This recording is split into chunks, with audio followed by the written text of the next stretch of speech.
¿Alguna vez te has preguntado por qué Dios elegiría a un profeta que acabaría huyendo de su misión? La historia de Jonás no es solo un relato para niños sobre un hombre y un pez gigante. Esconde una verdad sorprendente que cada creyente necesita descubrir. Prepárate para un viaje que sacudirá tus convicciones y revelará el corazón de Dios de una manera que nunca imaginaste. La historia de Jonás es más profunda de lo que parece. No se trata únicamente de desobediencia o castigo, sino de la misericordia y el amor incondicionales de Dios. En realidad, Jonás es un espejo que refleja nuestras propias actitudes, nuestros prejuicios y nuestra resistencia a seguir la voluntad de Dios. ¿Cuántas veces hemos querido escapar de lo que Dios nos pide, convencidos de que sabemos mejor que Él? Si alguna vez has sentido esa lucha interna, entonces la historia de Jonás tiene mucho que decirte. Entender el secreto de Jonás puede revolucionar tu comprensión sobre el amor divino, el perdón y tu propia misión como seguidor de Cristo. Su historia nos revela algo más profundo que una simple lección de obediencia. Nos enfrenta con los dilemas internos que todos enfrentamos cuando Dios nos llama a algo que va más allá de nuestra zona de confort. Imagínate por un momento. Estás viviendo en Israel hace casi 3,000 años. El reino está dividido. Las tensiones políticas están en su punto máximo. Y al otro lado de la frontera crece una superpotencia conocida por su brutalidad y violencia: Asiria, con su capital, Nínive. Este es el escenario donde encontramos a Jonás, hijo de Amitai, un profeta del Señor. Un día, la palabra de Dios viene a Jonás con una misión sorprendente. Levántate y ve a la gran ciudad de Nínive y proclama contra ella porque su maldad ha subido hasta mí. Parece una misión clara, ¿verdad? Dios está enviando a Jonás con un mensaje urgente. Pero hay algo en este llamado que provoca una reacción inesperada. Pero para Jonás, este llamado de Dios se sentía como una tarea imposible. Imagínate, Nínive no era solo la capital de Asiria. Era el símbolo de todo lo que Israel temía y odiaba. Los asirios eran conocidos por su crueldad sin límites. No se trataba solo de conquistar ciudades. Las obliteraban por completo. Los relatos históricos sobre los asirios son escalofriantes. Estas eran personas que no solo ganaban batallas, las convertían en espectáculos de terror. Después de cada victoria, los guerreros asirios apilaban las cabezas decapitadas de sus enemigos en pirámides, como trofeos de guerra, un recordatorio sangriento de su poder. Pero eso no es todo. Los prisioneros de guerra eran desollados vivos, y sus pieles colgadas en las murallas de las ciudades para sembrar el pánico entre quienes las veían. Imagina el horror que sentían las naciones vecinas al solo escuchar el nombre de Nínive. Esta era la clase de gente a la que Dios estaba enviando a Jonás, con un mensaje de advertencia, posiblemente, de misericordia. Para Jonás, esto era simplemente incomprensible. ¿Cómo podría el Dios de Israel querer perdonar a un pueblo tan cruel y despiadado? Para Jonás, ir a Nínive no era solo peligroso, era una traición a todo lo que él creía. ¿Cómo podría él, un hebreo, un adorador del Dios verdadero, ser enviado a predicar a aquellos bárbaros despiadados? Y lo más importante, ¿por qué debería hacerlo? En la mente de Jonás, los habitantes de Nínive no merecían otra cosa que el juicio divino, no una oportunidad para el arrepentimiento. Sus corazones estaban llenos de maldad, y él estaba convencido de que no había esperanza para ellos. Pero aquí es donde el llamado de Dios se vuelve verdaderamente desafiante. Rara vez se alinea con nuestras expectativas o nos permite quedarnos en nuestra zona de confort. A menudo, Dios nos llama a hacer cosas que parecen ir en contra de nuestro propio sentido de justicia. Nos desafía a salir de nuestras creencias más arraigadas y enfrentar nuestros propios miedos y prejuicios. Jonás es un espejo para todos nosotros. ¿Cuántas veces hemos resistido el llamado de Dios cuando nos pide alcanzar a aquellos que consideramos indignos de su gracia? Tal vez Dios nos está llamando a perdonar a alguien que nos ha lastimado profundamente, a ayudar a alguien que ha cometido errores graves, o a mostrar compasión a personas que simplemente no encajan con nuestros valores. La lucha interna de Jonás es la misma que enfrentamos cuando Dios nos pide que vayamos más allá de lo que creemos correcto o justo. Jonás entonces hace algo sorprendente, algo que revela la verdadera intensidad de su conflicto interno. Huye. No solo rechaza la misión, sino que intenta escapar del mismo Dios que lo había llamado. En su mente, Era mejor correr a los confines de la tierra que obedecer un mandato que él no podía comprender ni aceptar. Pero, ¿realmente se puede escapar de Dios? ¿Podemos escondernos de su llamado cuando va en contra de nuestras preferencias? Jonás lo intentó, y su huida nos muestra hasta dónde estamos dispuestos a ir para evitar enfrentar las partes más oscuras de nuestro corazón. ¿Qué tan lejos estás dispuesto a huir de lo que Dios te está pidiendo? Jonás se levantó para huir de la presencia del Señor a Tarsis. Descendió a Jope y encontró un barco que iba a Tarsis. Pagó el pasaje y entró en él para irse con ellos a Tarsis, lejos de la presencia del Señor. Jonás 1:3. La huida de Jonás es más que una simple desobediencia. Es un intento desesperado de escapar, no solo de una tarea desagradable, sino también de enfrentar sus propios prejuicios y las convicciones más profundas que tenía sobre el carácter de Dios. Jonás no estaba dispuesto a ver el amor y la misericordia divina extendida a aquellos que, según su juicio, merecían condena y no perdón. ¿Por qué Tarsis? Este lugar no era solo un destino lejano. Estaba en el extremo opuesto del mundo conocido en aquella época, posiblemente en la España moderna. La elección de Tarsis por parte de Jonás revela algo profundo. Él no solo quería decirle no a Dios, sino que deseaba correr tan lejos como fuera posible de lo que Dios le estaba pidiendo. Jonás buscaba la mayor distancia imaginable, física y emocional, para evitar enfrentar la compasión que Dios quería mostrar a Nínive. Tarsis simboliza la huida del alma humana cuando se siente desafiada por la voluntad de Dios. ¿Cuántas veces, en lugar de enfrentar nuestras propias actitudes y obedecer el llamado de Dios, corremos hacia nuestro propio Tarsis? Tal vez no en un barco, pero sí en decisiones, ocupaciones y hasta distracciones que nos alejan del propósito divino. Jonás estaba dispuesto a ir, literalmente, al fin del mundo para evitar enfrentar a los ninivitas. Pero, ¿por qué pensó Jonás que podía huir de Dios? Como profeta, él conocía las Escrituras y ciertamente sabía del Salmo 139. ¿A dónde me iré de tu espíritu? ¿Y a dónde huiré de tu presencia? Si subiere a los cielos, allí estás tú. Y si en el Seol hiciere mi estrado, he aquí, allí tú estás. Salmos 139. 7-8. La decisión de Jonás no fue un acto de ignorancia, sino más bien una muestra de la desesperación y la lucha interna que experimentaba. Como profeta, sabía que era imposible escapar de la presencia de Dios. Sin embargo, su huida nos revela una verdad inquietante sobre la naturaleza humana. Cuando enfrentamos un llamado divino que desafía nuestras creencias, nuestros prejuicios o nuestros temores, a veces preferimos negar la realidad y huir, en lugar de confrontar nuestras propias contradicciones internas. En su corazón, Jonás conocía la verdad. Sabía que el Dios al que servía era un Dios de misericordia y gracia, dispuesto a perdonar incluso al pueblo más vil si se arrepentía. Pero eso era precisamente lo que Jonás no podía aceptar. No quería ver a los ninivitas recibir la gracia que él creía que solo el pueblo de Israel merecía. Así, su huida no era tanto de Dios, sino de la idea de que Dios pudiera amar y perdonar a aquellos a quienes él despreciaba. ¿Cuántas veces actuamos como Jonás? Conocemos la verdad de que Dios está en todas partes, que sus ojos ven todos nuestros caminos y que no hay nada oculto para él.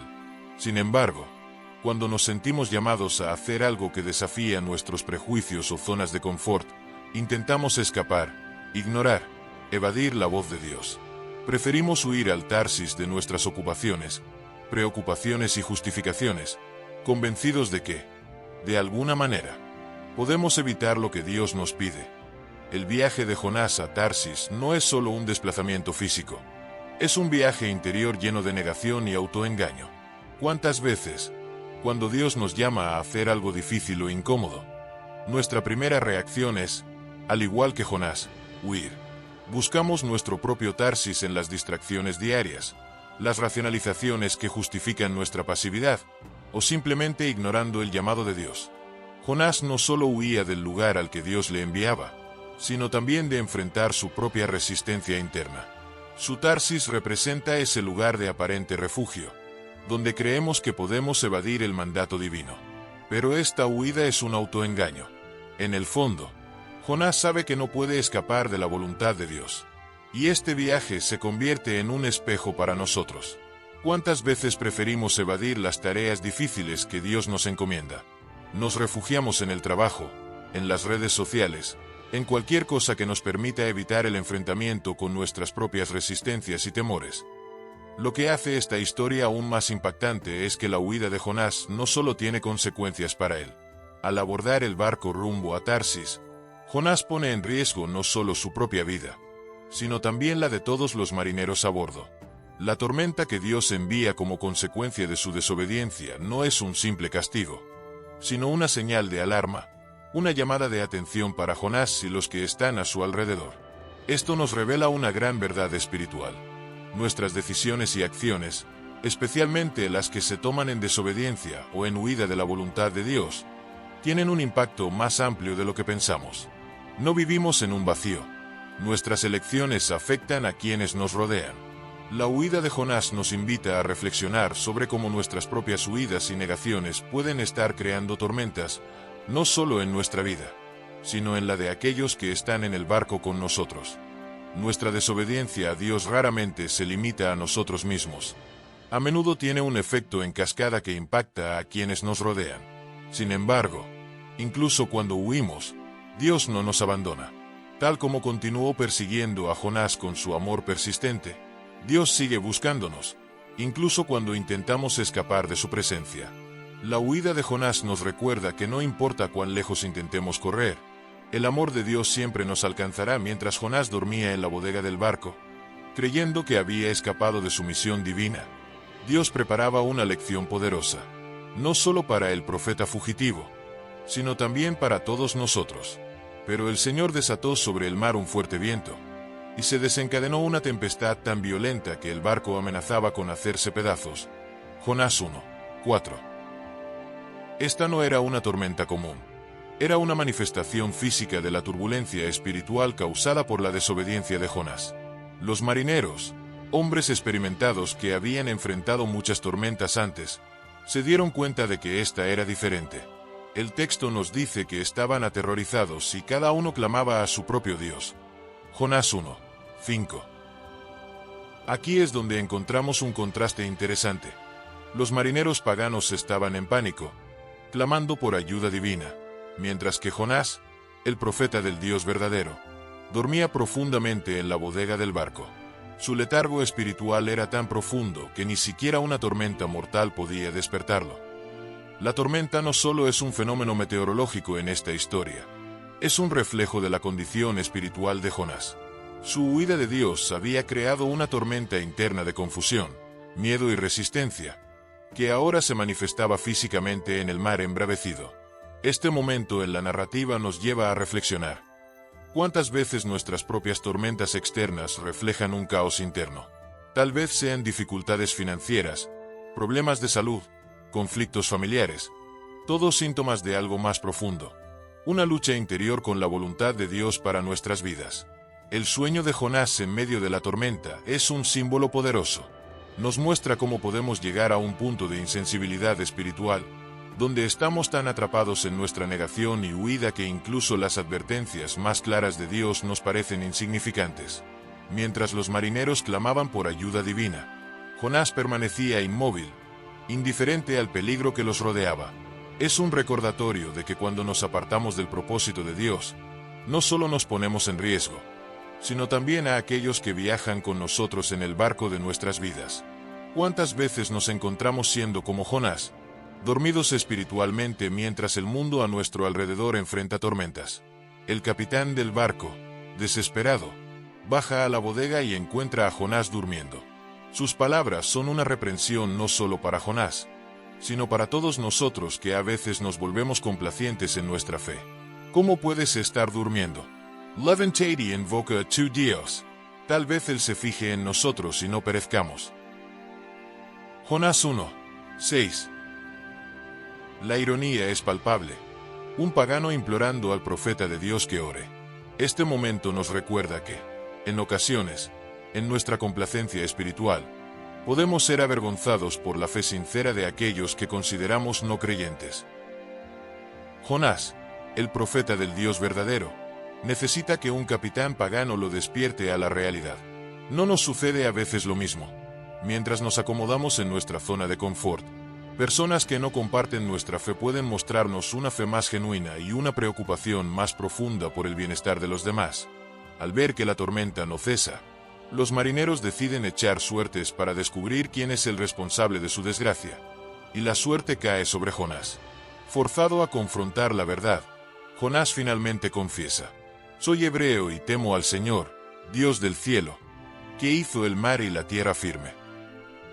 Jonás 1:9. Esta confesión de Jonás es profundamente irónica.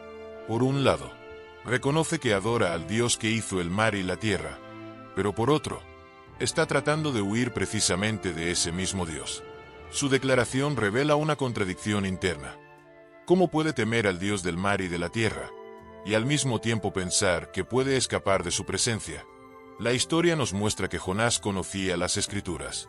Sabía que su Dios era el Señor de todo, el creador de los cielos y la tierra, el único que tiene poder sobre el mar y las tormentas. Sin embargo, en su desesperación por evitar el llamado divino, actúa como si de alguna manera pudiera eludir el control absoluto de Dios. Es un recordatorio de nuestras propias luchas. ¿Cuántas veces proclamamos con nuestras palabras que Dios es soberano, pero nuestras acciones cuentan una historia diferente? Jonás reconoce el problema. Sabe que es su desobediencia la que ha causado la tormenta, y sabe que hay solo una solución: ser arrojado al mar. Pero, en lugar de arrepentirse y clamar por misericordia, acepta su destino con una especie de resignación fatalista. «Échenme al mar», les dice a los marineros. Solo entonces se calmará la tormenta. La confesión de Jonás nos invita a mirar hacia adentro y preguntarnos: ¿cuántas veces hemos actuado de la misma manera? Reconocemos que Dios es todopoderoso, que es el Señor de nuestras vidas, y sin embargo, cuando Él nos llama a actuar de cierta manera, preferimos huir o ignorar su llamado. Nos escondemos en nuestras propias bodegas, esperando que la tormenta se calme por sí sola mientras el mundo a nuestro alrededor está al borde del desastre. Los marineros, atónitos por la confesión de Jonás, intentan remar de vuelta a tierra firme, pero la tormenta se vuelve más fuerte. Finalmente, cuando se dan cuenta de que no tienen otra opción, claman al Dios de Jonás, pidiendo misericordia, y luego lo lanzan al mar. En un instante, la tormenta se calma, y los marineros quedan sobrecogidos por el poder del Dios del cielo y la tierra. La confesión de Jonás nos recuerda que muchas veces conocemos la verdad en nuestras mentes, pero fallamos en vivirla en nuestras acciones. Sabemos lo que Dios espera de nosotros, reconocemos su soberanía, pero en el momento crucial, nuestras decisiones y actitudes pueden contradecir ese conocimiento. Jonás, aunque sabía quién era Dios y entendía su llamado, intentó escapar de la responsabilidad. La tormenta en su vida, representada por el mar embravecido, nos enseña que no podemos huir de las consecuencias de nuestra desobediencia. Tarde o temprano, la verdad nos alcanzará. Sin embargo, este episodio también nos enseña sobre la inmensa misericordia de Dios. Incluso en medio de la tormenta, Dios estaba trabajando no solo para corregir a Jonás, sino también para revelarse a los marineros paganos. Estos hombres, aterrorizados por la furia del mar, comenzaron a comprender la magnitud del Dios que Jonás servía. A través de este acto de disciplina, Dios se mostró a ellos como un Dios de poder y autoridad, pero también como un Dios que persigue a los que ama, incluso cuando intentan huir. Cuando los marineros, aunque renuentes, lanzan a Jonás al mar tempestuoso, parece que la historia ha llegado a su fin. Jonás, rodeado por las oscuras y frías aguas, enfrenta las consecuencias de su rebelión. Pero para Dios, este no es el final, sino el comienzo de algo más grande. Pero el Señor dispuso un gran pez para que se tragara a Jonás, y Jonás estuvo en el vientre del pez 3 días y 3 noches. Este momento de aparente desesperación se convierte en un punto crucial en la historia. La imagen de Jonás siendo tragado por el gran pez es poderosa y simbólica. Es un recordatorio de que, incluso cuando estamos en las profundidades de nuestras propias crisis, Dios no nos abandona. Al contrario, Él dispone las circunstancias necesarias para llevarnos al lugar donde finalmente podremos escuchar su voz. Estar en el vientre del gran pez por 3 días y 3 noches fue una experiencia transformadora para Jonás. En ese lugar oscuro, húmedo y solitario, tuvo tiempo para reflexionar sobre sus acciones y su rebeldía. Este tiempo no fue un castigo sin propósito, sino una oportunidad para que Jonás reconociera su dependencia de Dios. ¿No nos encontramos a menudo en situaciones similares? En momentos de crisis, donde sentimos que estamos en las profundidades del mar, Dios nos invita a la reflexión y la transformación. Él utiliza esas circunstancias difíciles para llevarnos a un lugar de arrepentimiento y cambio. En el vientre del pez, Jonás finalmente oró al Señor. Fue un acto de rendición, un reconocimiento de que no había lugar donde pudiera esconderse del amor y la voluntad de Dios. Este momento en la narrativa de Jonás es tan extraordinario que muchos tienen dificultad en aceptarlo como literal. ¿Cómo podría alguien sobrevivir en el vientre de un pez durante 3 días? Sin embargo, ya sea que se interprete como un evento histórico o una poderosa metáfora, el mensaje que transmite permanece igual de impactante. La historia nos muestra que, incluso en las profundidades más oscuras de nuestra desobediencia y desesperación, Dios aún puede alcanzarnos y rescatarnos. El vientre del pez se convierte para Jonás en un lugar de reflexión y transformación. Este escenario tan extraño y aparentemente desesperanzador es, en realidad, un lugar donde Jonás finalmente confronta su rebeldía y su necesidad de Dios. Es interesante notar que Jonás, quien había intentado huir de la presencia del Señor, ahora se encuentra en un lugar donde no puede huir ni de sí mismo ni de Dios. No hay escape, no hay distracciones, solo él y su realidad. A veces, Dios permite que lleguemos al fondo del pozo, a un lugar donde las circunstancias son tan difíciles y la soledad tan abrumadora, que la única opción que nos queda es mirar hacia arriba. En el vientre del pez, Jonás se encuentra en la oscuridad, rodeado por las frías aguas del mar, completamente aislado. ¿Y qué hace en ese momento? Ora. Desde las profundidades, clama a Dios, reconociendo su poder y su gracia. Este acto de oración desde lo más profundo es una lección poderosa para nosotros. Muchas veces, en nuestra vida, tratamos de escapar de las situaciones difíciles o evitamos enfrentar nuestros propios errores. Pero en ocasiones, Dios permite que lleguemos a un punto tan bajo que la única dirección posible es hacia arriba. Mirar hacia Dios, clamar a Él, es el primer paso hacia la transformación y la restauración. En este lugar oscuro, Jonás experimenta una transformación interior. Lo que parecía un momento de desesperación se convierte en una oportunidad para reconocer su dependencia de Dios y para alinearse nuevamente con su voluntad. Esta es una parte esencial de la narrativa. No se trata solo de un profeta desobediente que es rescatado de su propia necedad, sino de un hombre que, en medio de su crisis, es transformado por la gracia de Dios. La oración de Jonás desde el vientre del pez, registrada en Jonás 2:9, es una hermosa y sincera expresión de arrepentimiento y gratitud. Jonás reconoce su necedad al intentar huir de Dios y da gracias por el rescate divino. Dice: cuando mi vida se extinguía, me acordé del Señor, y mi oración llegó hasta ti, hasta tu santo templo. Jonás 2:7. Es notable que Jonás hable de su experiencia en el vientre del pez como si ya hubiera sido liberado, diciendo: pero tú, Señor, Dios mío, me sacaste con vida de la fosa. Jonás 2:6. Esta declaración muestra una fe poderosa. Aunque aún se encuentra en la oscuridad del vientre del pez, Jonás agradece a Dios por la liberación que confía que se producirá. Esto nos enseña una lección fundamental. Incluso cuando estamos en medio de nuestras propias tormentas, podemos agradecer a Dios por la liberación que sabemos que Él proporcionará. La oración de Jonás es un recordatorio de que la fe consiste en confiar en la bondad y poder de Dios, aun cuando la luz al final del túnel parezca muy lejana. La experiencia de Jonás en el vientre del pez también nos recuerda las palabras de Jesús en Mateo 12:40. Porque así como estuvo Jonás en el vientre del gran pez 3 días y 3 noches, así estará el Hijo del Hombre en el corazón de la tierra 3 días y 3 noches. Jesús usa la experiencia de Jonás como una prefiguración de su propia muerte y resurrección, mostrando que incluso esta parte aparentemente fantástica de la historia de Jonás tiene un significado profundo en el plan de Dios. La referencia de Jesús a Jonás no solo valida la autenticidad de la historia, sino que también revela cómo Dios puede usar situaciones difíciles y oscuras para cumplir su plan de salvación. Es importante destacar que el gran pez que se traga a Jonás no es un castigo, sino un acto de misericordia de Dios. En lugar de dejar que Jonás se ahogara en el mar, Dios envía al pez como un medio de rescate. Esto cambia nuestra perspectiva sobre las circunstancias difíciles en nuestras propias vidas. A menudo, cuando nos encontramos en situaciones que parecen desesperadas, tendemos a verlas como un castigo. Sin embargo, la historia de Jonás nos muestra que, en realidad, esas circunstancias pueden ser un medio que Dios usa para rescatarnos y transformarnos.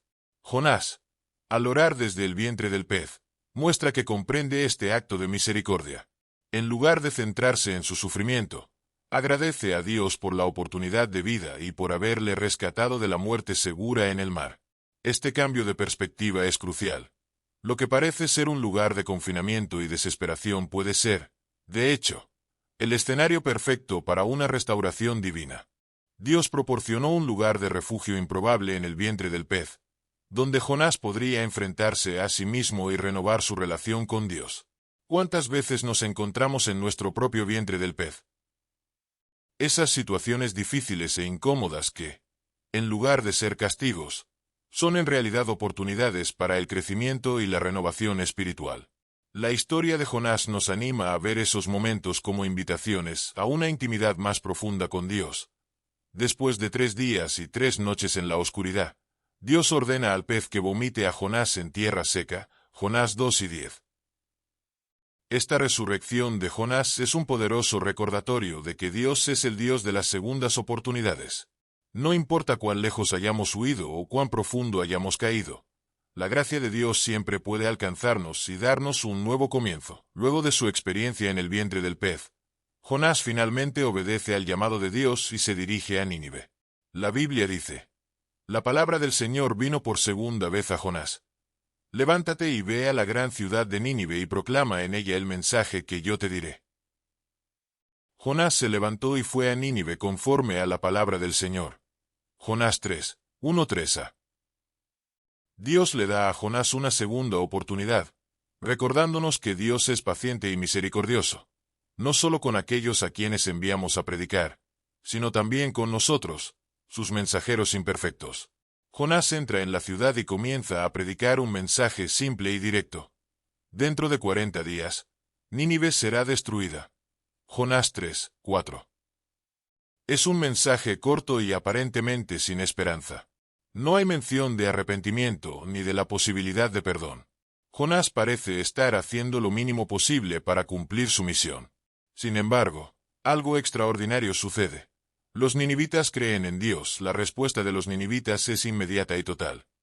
Proclamaron ayuno, y desde el mayor hasta el menor se vistieron con ropas ásperas. Jonás 3:5. Desde el rey hasta el ciudadano más humilde, todos se arrepienten. Este es un momento sorprendente en la narrativa. Los ninivitas, a quienes Jonás consideraba más allá de la redención, responden a la palabra de Dios con un arrepentimiento genuino y profundo. Esto desafía nuestras propias suposiciones sobre quién puede o no responder al Evangelio. ¿Cuántas veces juzgamos a otros pensando que están demasiado lejos para ser alcanzados por Dios? El decreto del rey de Nínive es particularmente conmovedor.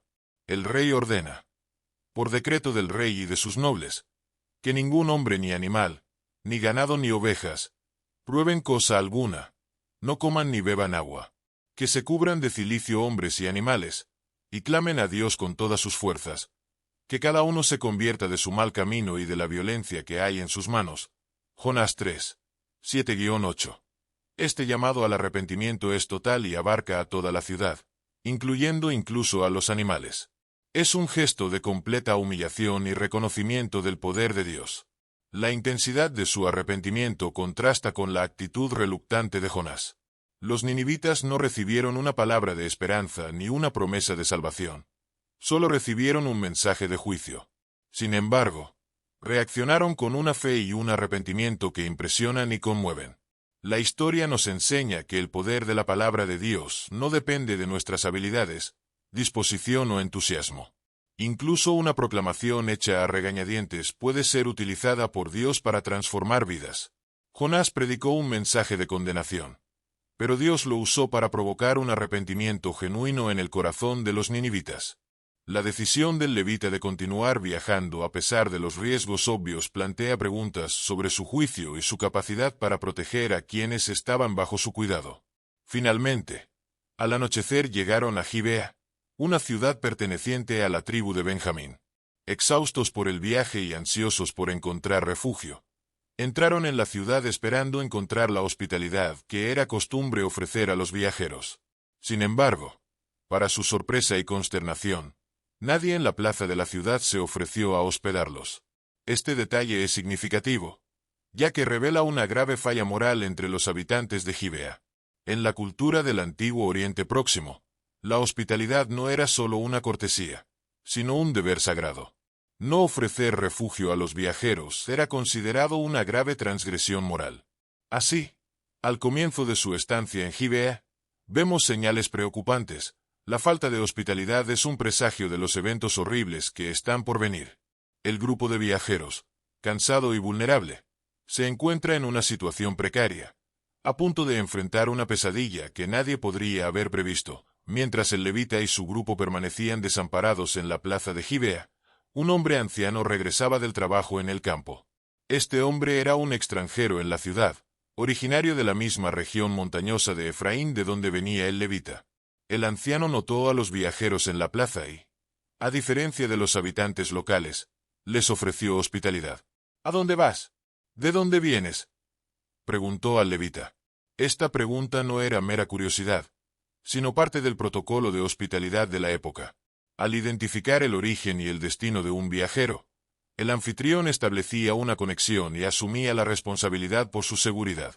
El levita explicó su situación, mencionando que estaban viajando de Belén a las montañas de Efraín y que nadie los había recibido en Gibea. El anciano, reconociendo a un compatriota y horrorizado por la falta de hospitalidad de los habitantes locales, insistió en hospedar al grupo. «Paz sea contigo», dijo el anciano. «Déjame proveer todo lo que necesitas. Solo no pases la noche en la plaza». Estas palabras resuenan con el deber sagrado de la hospitalidad, contrastando nítidamente con la indiferencia de los otros residentes de Gibea. El anciano llevó al grupo a su casa, proporcionó forraje para los asnos y ofreció agua para que los viajeros lavaran sus pies, un gesto común de hospitalidad en la época. También preparó una comida para sus huéspedes, cumpliendo todos los deberes esperados de un anfitrión respetable. Esta escena de hospitalidad sirve como un contraste marcado con lo que está por venir. El anciano representa los valores tradicionales de Israel, mientras que los eventos subsecuentes revelarán cuánto se había degenerado la sociedad israelita. La actitud del anciano también plantea preguntas interesantes. ¿Por qué él, un extranjero en la ciudad, fue el único en ofrecer hospitalidad? Esto sugiere que no había sido corrompido por las costumbres locales, manteniendo los valores morales de su tierra natal. Mientras el grupo disfrutaba de la hospitalidad del anciano, una atmósfera de alivio y gratitud debió haber prevalecido. Después de un largo y peligroso viaje, finalmente habían encontrado un refugio seguro, o al menos eso pensaban. El texto bíblico crea aquí un momento de calma antes de la tormenta. El lector, aliviado junto con los personajes, es llevado a bajar la guardia, haciendo que los eventos subsecuentes sean aún más impactantes y estremecedores. El anciano, en su bondad, sin saberlo, está a punto de convertirse en testigo, y en cierta medida, en cómplice involuntario de una de las historias más perturbadoras de las Escrituras. Mientras el levita y sus compañeros disfrutaban de la hospitalidad del anciano, comenzó a desarrollarse una escena terrible. El texto bíblico nos dice que, mientras alegraban su corazón, probablemente una referencia a disfrutar de la comida y la conversación, hombres perversos de la ciudad rodearon la casa. Estos hombres son descritos como hijos de Belial, una expresión hebrea que denota a personas extremadamente impías y sin valor moral. Comenzaron a golpear violentamente la puerta, gritando al dueño de la casa: «Saca al hombre que entró en tu casa, para que podamos tener relaciones con él». Esta escena resuena de manera perturbadora con el episodio de Sodoma y Gomorra en Génesis 19. Allí, como aquí, hombres perversos rodearon la casa de un extranjero hospitalario, exigiendo que los huéspedes masculinos fueran entregados para abuso sexual. La similitud no es coincidencia. El autor está deliberadamente trazando un paralelo entre Gibea y Sodoma, sugiriendo que Israel se había degenerado al nivel de las ciudades más infames de la historia bíblica. El anciano salió para intentar calmar a la multitud. «No, hermanos míos», suplicó, «no hagan tal maldad». Sus palabras revelan el horror de la situación. Reconoce a los agresores como sus hermanos, miembros de su propia comunidad, pero al mismo tiempo condena sus acciones como una maldad. En un acto de desesperación que nos impacta profundamente, el anciano ofrece a su propia hija virgen y a la concubina del levita a la multitud. «Hagan con ellas lo que quieran», dice, «pero no hagan nada tan infame contra este hombre». Esta oferta horripilante revela cuán bajo había caído la sociedad. La protección de un huésped masculino se consideraba más importante que la seguridad y la dignidad de las mujeres. Pero la multitud no escuchó al anciano. Estaban decididos a tener al levita. En este momento de crisis, vemos el verdadero carácter del levita revelarse. En un acto de cobardía impactante, agarró a su concubina y la empujó hacia la multitud enfurecida. El texto describe de manera cruda y directa lo que sucedió a continuación. Ellos la agarraron y abusaron de ella toda la noche hasta la mañana. Al amanecer la dejaron ir. La brutalidad de este pasaje es impresionante. La concubina, traicionada por aquel que debería protegerla, sufrió horas de tormento indescriptible a manos de estos hombres crueles. Cuando finalmente la dejaron ir al amanecer, la mujer tambaleante regresó a la casa donde estaba su señor. En una escena desgarradora, cayó en la entrada de la casa y allí se quedó. El texto nos proporciona una imagen vívida y angustiosa.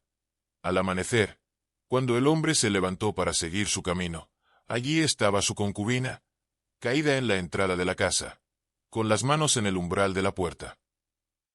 La reacción del levita a esta escena es impactante en su frialdad.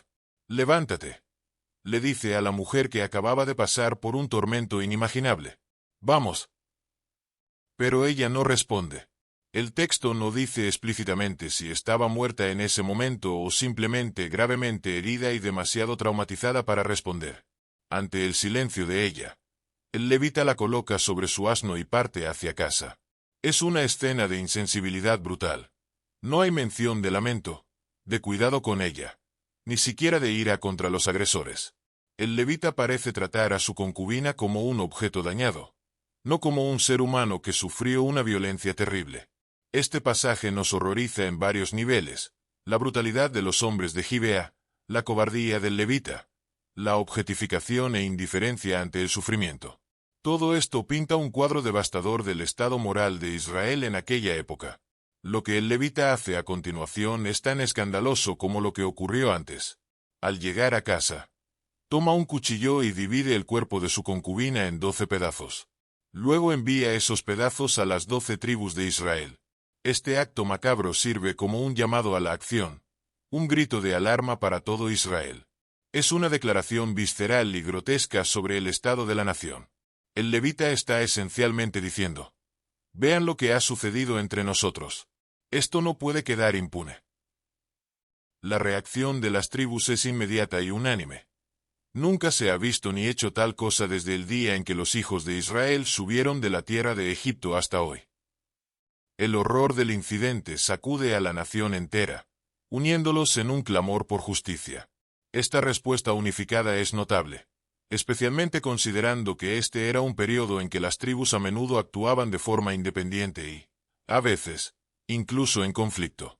Sin embargo, es importante notar que la indignación nacional parece concentrarse más en el acto violento contra la concubina que en la cobardía y complicidad del levita. El texto no menciona ninguna condena del comportamiento del levita, quien entregó a su concubina a la multitud y luego